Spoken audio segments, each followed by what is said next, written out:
প্ৰথম কথা হৈছে যিখিনি সময়ত মই খবৰটো পাইছিলোঁ সেইটো খবৰটো প্ৰায় 2:30মান বজাত আমি যিহেতু কোৰ্টত থাকোঁ মানে ভাতটো মোৰ অলপ বেমাৰী দেহা আছিলে গেছৰ প্ৰব্লেম আছিলে মই সেইকাৰণে ভাতটো ওচৰৰ এখন হোটেল ঘৰুৱা নিচিনাকৈ বনাই মই তাতে খাওঁ ভাতটো খাব এনেকৈ গালটো মুখলৈ নিব ওলাইছিলোঁ ভাত খালে সচৰাচৰ মোবাইলটো চোৱা যায় মুখলৈ নিব ওলাওঁতে দেখিলোঁ নিউজতে আহিছে জুবিন গাৰ্গ আৰু নাই মই এইটো স্কিপ কৰি দিছোঁ বোলে এইবোৰ ফেক নিউজ তাৰপৰা এটা চাই আছোঁ ইটো পেজত সিটো পেজত জুবিন বৰ তাৰপৰা মই বোলে এইটো এনেই কোনোবা ধেমালি কৰি আছে নেকি মই তেনেকৈ ভাবিলোঁ তাৰপৰা মই ভাতটো খালোঁ তাৰপৰা মোৰ মেটাৰ এটা আপোনাৰ আছিলে নগাঁও কোৰ্টত তাৰপৰা মই ড্ৰাইভাৰক ক'লোঁ বোলো কাম এটা কৰা বোলে নগাঁও কোৰ্টৰ পৰা আহোঁ তাৰপৰা গাড়ীত বহি মৰিগাঁও কোৰ্টৰ নগাঁও কোৰ্টলৈ মই যাব ওলাইছোঁ প্ৰায় 12 কিলোমিটাৰ দূৰত মই যাই পাইছোঁগৈ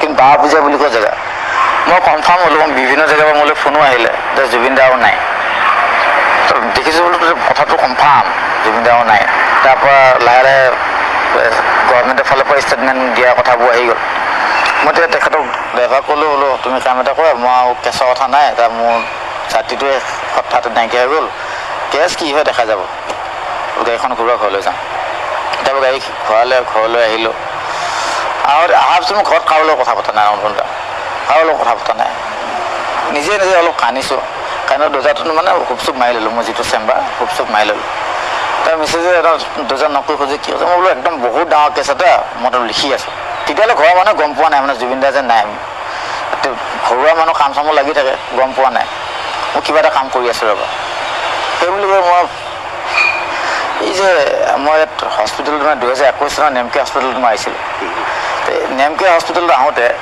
মোৰ মানে গেষ্ট্ৰিকৰ বেমাৰ এটা আছিলে পেট বিষাই আছিলে খুব তাতে গেষ্ট্ৰ'এণ্ট্ৰলজি ডক্টৰ আছিলে কোনো এটা মহন্ত নামটো পাহৰিছোঁ তেখেত মই যিদিনাখন আহিছিলোঁ আৰু সেইদিনাখন মানে জুবিন দাকো তাতে ভৰ্তি কৰাইছিলে জুবিন দা আহিলেতো বহুত মানুহ শিলডন ভাঙি গৈছে মোৰ জিনিয়ৰজনে লৈ আহিছিলে তাৰ নাম হৈছে উৎপল দেৱনাথ মই তাক সুধিলোঁ বোলে উৎপল কিনো হৈছে ইয়াত ইমান মানুহ এটা পেচেণ্ট এটা গৈছে ইমান মানুহ গৈছে মোৰ পেটটো বিষাই আছে মই ইমান ভাবিব পৰা নাই কৈছে জুবিন দা কৈছে কিবা বেমাৰ আছে এডমিট কৰাইছে মই বোলো হয় নেকি তাৰপৰা লাহে ভিৰটো বাঢ়ি গৈ আছে তাৰপৰা মোৰ টাইম পাওঁতে মই যেতিয়া ভিতৰত সোমালোঁ প্ৰথম ডক্টৰে মোৰ চেকআপ কৰিলে কৰাৰ পিছত মই যিহেতু জুবিন দা ঘৰৰ মানুহ হিচাপে ভাবোঁ যিহেতু মই ডক্টৰক সুধিলোঁ বোলো জুবিন দানো কি হৈছে মোক তেখেতে ক'লে চিজাৰ মই অনুপম দা সঁচা কথা ক'বলৈ মই চিজাৰ কি বস্তু মই বুজি পোৱা নাছিলোঁ মই তেখেতক সুধিলোঁ বোলো চিজাৰনো ছাৰ কি এইটো অকণমান বহলাই ক'ব নেকি তেখেতে আছে এইটো অসমীয়াত আছে মেগী বেমাৰ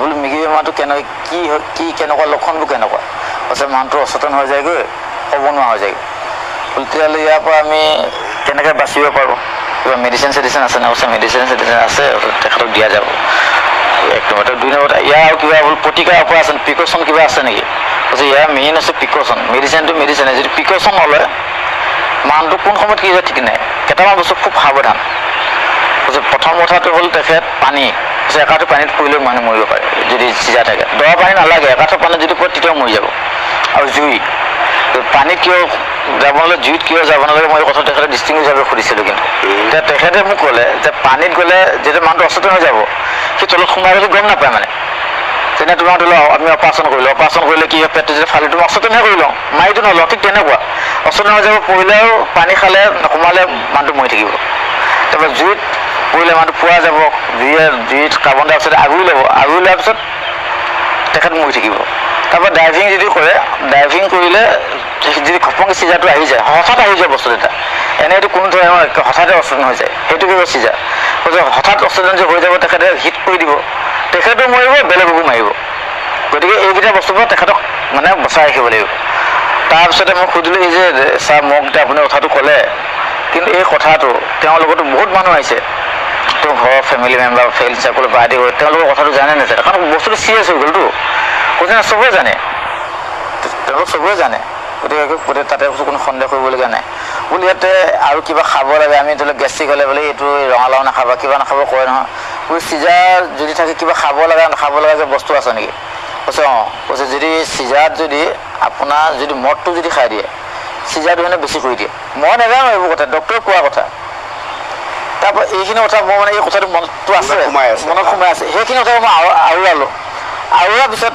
মই মানে এটা আমাৰ লৰ যিহেতু ছাত্ৰ আইনৰ ছাত্ৰ মই এটা বস্তু এটা আছিলে ল অফ টৰ্চত পাইছিলোঁ কিতাপখনৰ নাম ল অফ টৰ্চ তাত এটা মেগজিম এটা আছে ভাইকেৰাছ লাইবিলিটি বুলি কয় এই মেগজিমটোত কয় যে যদি ছাৰ্ভেণ্টে কিবা যদি ভুল কৰে তেতিয়াহ'লে মাষ্টাৰ ৰেছপনচিবল মই এইটোকে 6-7 বাৰ চাইছোঁ কিতাপখন পঢ়িছোঁ বোলো ইয়াতো চেমখনৰ মনটো পৰা ৰেছপনচিবিলিটি আহি যায় লাইবিলিটি বুলি কয় এই মেগজিমটোত কয় যে যদি ছাৰ্ভেণ্টে কিবা যদি ভুল কৰে তেতিয়াহ'লে মাষ্টাৰ ৰেছপনচিবল মই এইটোকে 6-7 বাৰ চাইছোঁ কিতাপখন পঢ়িছোঁ বোলো ইয়াতো চেমখনৰ মনটো পৰা ৰেছপনচিবিলিটি আহি যায় কাৰণ তেখেত অৰ্গেনাইজাৰ নট স্পেচিবল মাষ্টাৰ তেওঁ অৰ্গেনাইজাৰ গতিকে তেখেতৰ নেগলিজেঞ্চি আছে পাতটো তেখেতৰ নেগলিজেঞ্চি আছে তাৰপিছত ইয়াত আমি আৰু যিহেতু জুবিনদাক আমাৰ মৰিগাঁৱত প্ৰগ্ৰাম কৰিব যায় গ'লে পানী বটলটোৰ পৰা আদি কৰি মই দেখা পাওঁ সিদ্ধাৰ্থে গোটেই কামখিনি কৰি থাকে আমাক লগে আহিব ভালদৰে নিদিয়ে তাৰ ভিতৰতে জুবিনদাক যদি কওঁ জুবিনদাৰ শিশুসকলে মানুহক মাতি দিলে তেতিয়া পাওঁ আৰু সি তেতিয়াহে সোমাব দিয়ে মানে সেই গোটেইখিনি অল ইণ্ডিয়া হৈ থাকে বোলো ইয়াতো দায়িত্ব আছিলে ইয়াতো অসমত ক'ৰবাত প্ৰগ্ৰামত গ'লে মানুহ লগ কৰিব নিদিয়ে আৰু অমুকটো পানী বটল দিয়ে কিবা বটল দিয়ে চব সিয়ে কৰি থাকে মানে তেখেতৰ বাদ্যযন্ত্ৰ মানুহবিলাকো যাব পাত্তা নিদিয়ে গতিকে তাৰো লেফ্ট আছে আৰু তাৰ ভিতৰত যিহেতু ঘটনাটো ছিংগাপুৰ হৈছে আৰু আমি আছোঁ অসমত তেওঁক ইয়াৰ আৰু সেইখিনি সময়ত জুবিনে যেতিয়া গৈছিলে এয়াৰপৰ্টতো মই দেখিছোঁ এটা ভিডিঅ' এটা মই পালোঁ এয়াৰপৰ্টত মানে জুবিনে গাটো ভাল নহয় যাওঁতে গাটো ভাল নহয় তেওঁ দেখিছোঁ বোলে মানুহটো কিবা নহয় কিবা এটা কনস্পিৰেচি কৰি আছে আৰু অসমত তেওঁ যদি এইটো হ'ল হয় তেওঁ বাচিলে আৰু এতিয়া আমি গম পাইছোঁ যে ৰাতিটো উজাগৰে আছে উজাগৰ থকাটো আৰু এটা মাৰাত্মক ভুল আৰু তাক নি তাতে জুবিনাক নি আকৌ পানী মাজত এৰি দিছে বোলো ইয়াত নিশ্চয় ষড়যন্ত্ৰ আছে এই কথাটোকে বাৰে বাৰে আৰু ল পইণ্টবোৰ চালোঁ ক্ৰিমিনেল কনস্পিৰেচি 61 ছাবছেকশ্যন 2 BNS ক্ৰিমিনেল কনস্পিৰেচি আহে নাহে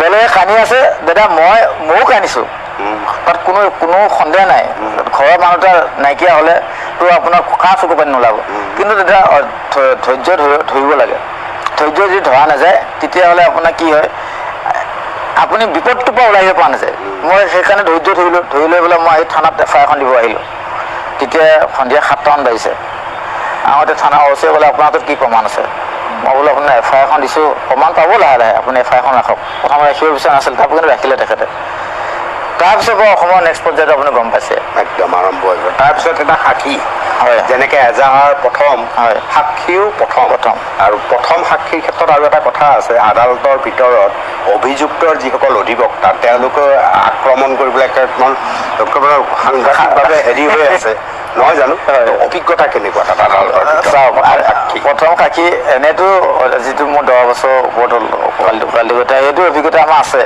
কিন্তু আমিওতো কৰ্চ বেলেগক কৰিছোঁ কৰ্চ এক্সামিনেশ্যন উইটনেছ আমিও কৰিছোঁ কিন্তু এনেকৈ এগ্ৰেছিভ ভাৱে আজিলৈ কৰি পোৱা নাই 10-12 বছৰ অভিজ্ঞতাত মই 2015 কোৱালিটি পাছ কৰিলোঁ 17 চনত মই আপোনাৰ মৰিগাঁও প্ৰেক্টিছত আছোঁ 17 চনৰ পৰা আমি বহুত সাক্ষী মাদাৰ কেছৰ সাক্ষী কৰ্চ কৰিছোঁ কিন্তু এনে এগ্ৰেছিভ নহয় সেইটো এনেকৈ কৰিব নোৱাৰে কিন্তু কোৰ্টত তেওঁলোকে সেইটো কৈছে মানে যিজন আপোনাৰ এই আপোনাৰ অমিত প্ৰভা নহয় শ্যামকানৰ অমিত প্ৰভা অধিবক্তা পুৰা এগ্ৰেছিভ দাম দি সোধে আপুনি ক'ব লাগিব মই বোলো মই নকওঁ আপুনি অধিবক্তা ময়ো অধিবক্তা আপোনাৰ পাতটো আপুনি ৰাখক মোৰ পাতটো মই এনেকৈ ক'লে মই কোৰ্টক মই লগালেও কৈছোঁ বোলে বাইদেউ এনেকৈ ধমকি দি ক'লে মই নকওঁ আৰু মই তাত এটা কথা কৈছোঁ কিন্তু মই মেকুৰী কলিজালৈ সাক্ষী দিব অহা নাই মই বাঘৰ কলিজালৈ সাক্ষী দিব আহিছোঁ আৰু যদি সৰ্বসাধাৰণ যদি ল নাজানা মানুহ হ'ল হয় ভাবিছোঁ সাক্ষী চিষ্টেমটো এনেকুৱাই নেকি আৰু আপোনাৰ তেওঁলোক আকৌ আপোনাক কি কৰে আৱেগিকো কৰিব বিচাৰে মানে আপুনিতো পুৰা আৱেগিক মানে ইম'চনেলি কথাটো উলিয়াই মানে তেওঁলোকে যাতে একো যে বেনিফিট হয় অনুৰাগ মই এটা কথা মই সাক্ষীটো 5.5 ঘণ্টা মই সময় দিলোঁ নহয় যিকেইজন আছামী তাত সোমাই আছে যে সিদ্ধাৰ্থটো এনেকৈ থাকে কিবা ফিলিংছ কিবা যে আছে একো নাই কেমেৰাত দেখিছোঁ একো ফিলিংছ নাই পুৰা ক্লিন চেফ শ্যামখন পুৰা ক্লিন চেফ ইয়াত যেনেকৈ আছে তাৰ ধুনীয়া ক্লিন চেফত আছে মই বোলে চৰকাৰে বৰ বঢ়িয়া ব্যৱস্থা কৰি দিছে মাজে মাজেতো সিহঁতলৈ চকু পৰি আছে ন চাই আছোঁ মই আৰু মই নামটো পাহৰি গ'লোঁ নহয় এগৰাকী নাম তাৰ মই ভিডিঅ' দেখি পেলাই মানে মোক কৈছে এই এগৰাকী এই লেডি এগৰাকী আছে নহয় অমিত প্ৰভা মহন্ত তেওঁ একেই খালি হেৰিক অলপ মই যি PSO কেইজন যে তেওঁলোকো অলপ নম্বৰ দেখা পাইছোঁ। বাকীতো সিদ্ধাৰ্থটো এতিয়াও তেনেকৈ আছে। আপুনি চাওকচোন, ভাবি চাওক। তেওঁ আগতে যিটো যেনেকৈ দাড়ি চাৰি যেনেকৈ আছিলে জুবিনদাৰ লগত থাকোঁ যিটো দাড়ি চেপ এতিয়াও সেইটোৱে পুৰা বেণ্ডেজ খাব কোনো অনুশোচনা নাই ন? অনুশোচনা নাই। এইটো কথা একচুৱেলি মোক ক'ব লগা কথা নহয়, কিন্তু জুবিনদাৰ প্ৰত্যেকজন অসমৰ মানুহৰ ঘৰৰ সদস্য আৰু প্ৰত্যেকজন অসমৰ মানুহে এই কথাটো জানিব বিচাৰে। আৰু মই ঘৰৰ সদস্য হিচাপে যিহেতু আপুনি সাংবাদিক, যদি আপুনিতো জুবিনদাৰ ঘৰৰ মানুহ হিচাপে ভাবে, মই এই আপোনাৰ ঘৰৰ মানুহ হিচাপে খাতিৰত কথাটো কৈছোঁ। অনুশোচনা নাই, পুৰা বাপৰে বাপ, এইটো কি কাৰবাৰ, কি ফেচিলিটি আছে মই গম নাপাওঁ। আৰু এতিয়া দেখিছোঁ এতিয়া জুবিনদাৰ ফটোও মুচি দিছে। আদালতৰ ভিতৰত আপুনি যেতিয়া প্ৰথম সাক্ষী দিছে, আপোনাৰ টাৰ্গেটটো এইটোৱে আছিল যে যিহেতু চিজাৰৰ কথাটো তেতিয়া ক'ৰ কথা ক'ত আহি কেনেকৈ মানুহৰ জীৱনত আহি যায় ন, মই ভাবি আছোঁ এইটোৱে যে সেই সময়ত ন্যায়াধিকাৰত আপুনি ভাল পোৱা জুবিন গাৰ্গৰ চিজাৰ আছে, গতিকে চিজাৰ হোৱা মানুহটোক কেনেকৈ ভাল কৰিব পাৰি সেইকাৰণেহে আপুনি এই কথাটো জানিব বিচাৰিছিল। আৰু আজি এই হেৰিত এইটোৱে আপোনাৰ কামত আহিছে। সেইদিনা আপুনি ঠিক কথা কৈছে। সেইদিনাখন হস্পিটেলত অকল জুবিনদাইটো এডমিট হোৱা নাই, বহুত পেচেণ্ট, কিন্তু জুবিনদাক আমি ভাল পাওঁ, সেইকাৰণে তেখেতৰ বিষয়ে জানিব বিচাৰোঁ। বহুত মানুহটো আছে, বহুত হাজাৰ পেচেণ্ট, গতিকে স্পেচিফিক জুবিনক ভাল পাওঁ কাৰণেতো জুবিনৰ কথা জানিব বিচাৰিব, গোটেই ডিটেইলছ জানিব। সেইখিনি মোৰ পেটৰ বিষ হৈ আছে, আপুনি ভাবি চাওক। তাৰ ভিতৰতো পানৰ শিল্পীজনৰ কথা মই কৈছোঁ। ছিংগাপুৰত হোৱা ঘটনা অসমত ষড়যন্ত্ৰ চলিছে। আপুনি চাগে সেইটোৱে অসমৰ পৰা তেখেতক মানে যদি জুবিনদাক যদি অসমত যদি এই ঘটনাটো কৰিলে হয়, কৰিব নোৱাৰিলে হয়, মানে জুবিনদাৰ য'ত যায় আপুনি চাবচোন, হাজাৰ মানুহ যায়, দিন যাৰ কথা নাই, হাজাৰ মানুহ যায়। সেইকাৰণে প্লেচটো এনেকুৱা বাছি লৈছে। সেইকাৰণে আপোনাৰ তাতে BNS 238 ছেকশ্যনটো লগাইছে। BNS-ত এই ছেকশ্যনটো এইটো কাৰণে যে সাক্ষীবাদী যাতে নহয়, সাক্ষীবাদী যাতে হেৰি কৰিব পাৰে। আৰু CID-ক মই তাৰ কাৰণে ধন্যবাদ দিছোঁ। এই ছেকশ্যনটো সেইকাৰণে লগাইছে, সেইকাৰণে জানো ছিংগাপুৰটো বাছি ল'লে। তাততো তেওঁ আৰু য'ত লৈ গৈছে আপুনি চাওক, সাগৰৰ মাজত এটা নিজান দ্বীপৰ ওচৰলৈ লৈ গৈছে। তাত বহুত জুবিনদাক যেনেকৈ ভাৰতৰ মানুহ চিনি পায়, অসমৰ মানুহ চিনি পায়, তাতো মানুহবোৰ চিনি নাপায় বৰ বেছি। চিনি তাতো পায়, কিন্তু বৰ বেছি চিনি নাপায়। গতিকে আপুনি সেইকাৰণে তেওঁলোক বস্তুটো ইয়াত বনাইছে। কাৰণ পিছত লাহে কথাবোৰ ওলাইছে ন, টকা পইচা কোটি টকা, আৰু জুবিনদাৰ একাউণ্টত 10,000 টকাই আছে মৰা সময়ত। আপুনি ভাবি চাওক। কেমেৰাত শ্যামকানু বা সিদ্ধাৰ্থক দেখি আপোনাৰ অনুভৱ হৈ গ'ল যে ইহঁতে কামটো কিবা এটা কৰিবই লাগিব, কাৰণ ইহঁতৰ অনুশোচনা নাই। একদম সঁচা। আমি বহুত আছামী অধিভুক্ত নহয় থাকে নহয়, ক'তো দেখা ভয়ত কঁপি থাকে, কোনো অনুশোচনাই নাই। মই এজনকহে দেখা পালোঁ, মই যে ক'লো দাড়ি চাৰি লগোৱা ভুবুলা এজন, তেখেতকে অতিকৈ অনুশোচনাত থকা নিচিনা লাগি আছে, বাকীখিনি মই দেখাত লগা নাই। আনকি মানে সেই মহিলাগৰাকী নাই, তেখেতে 4-5 বাৰ উঠি গৈছে, কেমেৰা সন্মুখত 4-5 বাৰ উঠি গৈছে, এই বহি আছে আৰু চাই আৰু ইটো হাঁহি থাকে, সিদ্ধাৰ্থ হাঁহি থাকে, কোনো অনুশোচনা নাই, একেবাৰে খেল নিচিনা পাই আছে। নিজৰ অধিবক্তাৰ যিটো এটা অভিজ্ঞতা, সাক্ষী, গোটেই পৰিৱেশ কি হ'ব পাৰে এই গোচৰটো আপোনাৰ মতে? এই গোচৰটো দাদা অনুপমতা 100% কনভিকশ্যন হ'ব, 100% কনভিকশ্যন হ'ব। আৰু সাৰিব নোৱাৰে। মোৰ যিটো অভিজ্ঞতা, সাৰিব নোৱাৰে।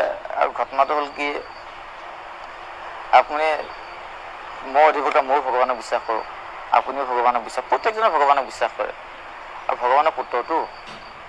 গতিকে আপোনাৰ মই এতিয়া কথাটো ক'লে বেয়া হয়, কিছুমান কথা নুসুধিব লগা কথা মোক সুধি দিছে। সেই কথাটো মই নকওঁ কাৰণে সেইটো মই আইনৰ ছাত্ৰ হিচাপে নকওঁ। সেইটো ভগৱান আছে যে তাৰমানে তেওঁলোককো ভুল কৰাই দিছে, মানে অভিযুক্ত অধিবক্তাক ভুল কৰাই দিছে। সেইটো লৈ তেওঁলোকৰ সমস্যা চৰকাৰী অধিবক্তাৰ লাভ হৈছে। চৰকাৰী বহুত বাৰ শুনিছোঁ, লাভ হৈছে। নহ'লে আমি যদি এতিয়া যিহেতু চাব যদি চৈ আছে, সেইকাৰণে আমি নকওঁ, কাৰণ এইটো বস্তু নাপায় ক'বৰ কাৰণে। ন্যায়টো পাওঁতে বেছি, কাৰণ ডে বাই ডে হিয়াৰিং হৈ আছে নহয়, ডে বাই ডে উইটনেছ হৈ আছে। গতিকে বেছি দিন নালাগিব চাগে, 6-7 মাহৰ ভিতৰত এটা এক্সপেক্ট কৰিব পৰা যায়। আপোনাৰো এইটো বিশ্বাস হৈছে যে পাব। তাৰ মাজত শুনিছোঁ ৰাতুল বৰা অকণমান ভাবুকিৰ মুখামুখি হৈছে। দাদা মানে কি, মইতো কিয় বা মোক ইমান টাৰ্গেট কৰিছে মই বুজি নাপাওঁ। মানে ঘটনাটো হ'ল কি, এবাৰ মোক মৰিগাঁৱতে দমে দিলে, তাৰ মই লগালগ থানাত মই জনালোঁ। তাৰপৰা এতিয়া কিন্তু সন্ধিয়া ডেইলি এবাৰ পুলিচ যায়। আৰু তাৰপিছতে মোক এদিন ভণ্টি মানে মৰিগাঁও আৰক্ষী আপোনাৰ ঘৰলৈ মোৰ ঘৰলৈ সন্ধিয়া মই তেওঁলোকক কৈছোঁ এপাক যাব, আৰু তেওঁলোকে সেইটো কৰিছে। তাৰপিছতে পৰহিনে কেতিয়া আপোনাৰ মোৰ ঘৰ সন্ধিয়া মিছেছে ঘৰৰ পৰা বাহিৰ ওলাব নিদিয়ে যে তুমি নোলাবা। আৰু ঘটনা জুবিন দাৰ ন্যায়ৰ ক্ষেত্ৰত মানে মই জীয়াই থকাটো মানে খুব প্ৰয়োজন। অনুভূত যিবোৰ আইনৰ ছাত্ৰ, যোনে আইন জানে, সেইদিনাখন আমাৰ স্পেচিয়েল পিপি জিয়াউৰ কামাল ছাৰে কৈছে যে ল ইজ ক্লিয়াৰ, মানে যিখন অৰিজিনেল এফআইআৰ সেইখন হ'ল মই দিয়া। গতিকে সেইকাৰণে তেওঁলোক প্ৰাইম টাৰ্গেট মানে মই জুবিন দাৰ কথাটো আপুনি প্ৰথমখন প্ৰাইম টাৰ্গেট এখেতক যদি আমাৰ এইখনৰ ওপৰত ভিত্তি কৰি বাকীবিলাক লগ লাগি এতিয়া যদি আপুনি আইনৰ দৃষ্টিত যদি আপুনি চাব যায়, এই কেছটো ইনফৰ্মেণ্ট কোন? যদি আইনৰ ভাষাত যদি চাই, ইনফৰ্মেণ্ট সেই মৰিগাঁও দিয়া জেগাখন যিজন ব্যক্তি অসমৰ ৰাইজে মোক পাতি থৈছে, সেই মই আছিলোঁ। আইনৰ তেওঁলোক যিহেতু এই বাচিব লগা আইনৰ যোগেদি বাচিব লাগিব। গতিকে তেওঁলোকে জানে এই মানুহজন এই মেইন এফআইআৰ আছে এখেত। গতিকে এখেত মই তেনেকৈ এটা অনুমান কৰিছোঁ, ডাইৰেক্টলি আপোনাক ক'বও নোৱাৰিম। যিহেতু আইনৰ দৃষ্টিত মোৰ এফআইআৰখনেই অৰিজিনেল এফআইআৰ, গতিকে মই ভাবোঁ সেইটোৱে কাৰণ হ'ব পাৰে নেকি। আৰু আপুনি চাওকচোন যে সেনাত সাক্ষী যে দিব আহিছে যে 8 তাৰিখে, কিবা ভণ্টিয়ে মানে কাম কৰে আপোনাৰ এই কাম এটা শিকি আছে আপোনাৰ হেৰিত এই মৰিগাঁও টাউনতে এই বিউটিচিয়ান কাম। ইয়াৰ পৰা আপোনাৰ হেৰি সন্ধিয়া 8টামান বজাত মৰিগাঁও টাউনৰ পৰা মানে মোৰ টাউনতে হয়, সেইখিনি অলপ খোজকাঢ়ি যাব লাগে। সন্ধিয়াখিনি সময় আমাৰ তাতে চুমটুম এইবোৰ নাপায় মানে। তাৰপৰা খোজকাঢ়ি গৈ আছে যে এইটো দুটামান সেইখিনি নিজান জেগা হয়। আমাৰ মৰিগাঁও মানুহসকলে জানে এইটো আহাৰ এজোপা আছে, সেইখিনি নিজান জেগা। তাৰপিছত হঠাৎ এখন গাড়ী এখন 4চকীয়া গাড়ী তাইক আগুৰি ল'লে। ককাই বৰ বেছি উৎপাত আছে ন, জুবিনৰ ওপৰত কেছ দি ফটফটাই থাকে। আৰু এইখিনি তাই চিঞৰ বাখৰ লগাই মাজত গাড়ীখন ৰাখি দিলে নহয়, তেনেকৈ দৌৰ মাৰিছে। আৰু এটা কথা মই ক'ব নোৱাৰোঁ, কাৰণ ল'ৰাকেইটা এটা বৰ বেয়া বস্তু তাইক দেখাই দিছে। তাৰপৰা দৌৰ মাৰি গৈছে। তাৰপৰা আমি ইফালৰ পৰা যেতিয়া 2-4 মানুহ আহি গ'ল, তেতিয়া সিহঁত গাড়ীখনলৈ পলাইছে। এনেকুৱা এটা ঘটনা মানে সেই ইনচিডেণ্টটো হৈছে মোৰ ঘৰত। আৰু আজি পৰহি আপোনাৰ 4টা চিকিউৰিটিটো এটা গুৰুত্বপূৰ্ণ কথা দিলে ভাল, কাৰণ জুবিন দাৰ ন্যায়ৰ ক্ষেত্ৰত মই আপোনাক ক'লোৱে, ল'ৰা ভাষাত মোৰ এফআইআৰখন যিহেতু এটা প্ৰাসংগিক, আৰু এইটো অলৰেডি পিপিও কথাটো মিডিয়াৰ আগত কথাটো ক'লে, সেইখন এফআইআৰ দম আছে বুলি কৈছে। গতিকে প্ৰাইম টাৰ্গেট মই হয়। গতিকে চৰকাৰে চাৰ্জশ্বিট এতিয়ালৈ মই বেয়া দেখা নাই, ঠিকেই আছে। কিন্তু চৰকাৰে এজনে চিকিউৰিটি দিলে ৰাতুল বা কি যাব কওকচোন।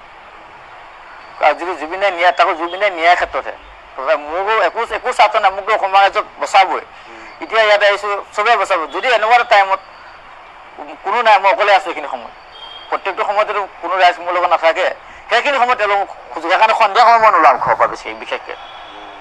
আৰু ওলাব লগা হ'লে মই কোনোবা এজন মানুহ লৈ মই তেতিয়া ওলাই ঘৰৰ ওচৰতে এক্সিডেণ্ট এটা হ'ল। জুবিনক ভাল পোৱা মানুহৰ কেনেকুৱা পৰিৱেশ হৈছে সেই কথাটো আমাৰ মানুহে জানে যে এজন মানুহ তেওঁ নিজে অধিবক্তা টাৰ্গেট হ'ব পাৰে বুলি ভয়ত বা তেনেকুৱা ধৰণৰ ইংগিতো পোৱা গৈছে, যাৰ কাৰণে ৰাতুল বৰা সন্ধিয়া সোমাওঁ ওপৰত চাই আছে জুবিনে। হয়, কথাটো সঁচা কথা। কিন্তু অনুপূৰ্ণ সেইকাৰণে মানে মই জুবিনে ন্যায় দিয়াৰ ক্ষেত্ৰত মই জীয়াই থকাটো জৰুৰী। অনুপূৰ্ণ দা জুবিনে ন্যায় যিহেতু মই ইনফৰ্মেণ্ট হ'লোঁ, এজ পাৰ ল ভাষাত, ল মতে মই ইনফৰ্মেণ্ট হৈ থাকিলোঁ। আপুনি চাওকচোন, আমাক সাক্ষী যে দিব যে আহিছে, মই আপোনাৰ কথাটোৱে গৈ আছোঁ, সাক্ষী দিব আহিছে আপোনাৰ কোনখন মই যেতিয়া সাক্ষী দিব আহিছিলোঁ, মই আহিলোঁ, মৰিগাঁও থানা OC আহিলে, তাৰপৰা যিজন আয়োগে মোক ষ্টেটমেণ্ট তেখেত আহিলে, তাৰপৰা SP আহিলে। এতিয়া বাকী সকলোৱে সাক্ষীটো দি আছে, তেওঁলোকৰ ক্ষেত্ৰত কিন্তু মাতা নাই। কিয় মাতা নাই? কাৰণ এইখনেই মোৰ অৰিজিনেল এফআইআৰ, এইখনে এক্সিবিট কৰিব লাগিব। অনুপূৰ্ণ কথাটো মানে বুজি পালে নাই? এই গতিকে তেওঁলোকে আহিব, প্ৰথমখনত চবকে মাতিছে। আপুনি কথাটো চিন্তা কৰি চাওকচোন, বাকী চবকে মাতিছে। বাকী কেইখন এফআইআৰটো আপুনি সাংবাদিক আপুনি জানে, খালি এতিয়া ৰবিদা সাক্ষীটো আছিলে, ৰবিদাকে মাতিছে। ৰবিদা যিখন থানাত কেছ দিছিলে, সেই থানা OC, সেই থানা SPটো মাতা নাই। কথাটো আমি চিন্তা কৰিছা, এইটোৱে কাৰণ, বেলেগ কাৰণ নহয়। কাৰণটো হ'ল এইটো, এইখনেই অৰিজিনেল এফআইআৰ। বাকী তেওঁলোক উইটনেছ এবাৰ এই জুবিন গাৰ্গৰ ন্যায়টো ওলোৱাৰ সময়লৈকে অন্তত ৰাতুল বৰা হয় ঠিকে থাকিবলৈ। আৰু আপিল চাপিল কৰিব লগা হ'লে মোক লাগিবই। তেওঁলোকে যদি আপিলতে মোক লাগিব, ইনফৰ্মেণ্ট যিহেতু মই, মোৰ ৰুল এটা আছে। আপুনি স্থানীয় আৰক্ষী থানাক জনোৱা নাই? মই জনাইছোঁ।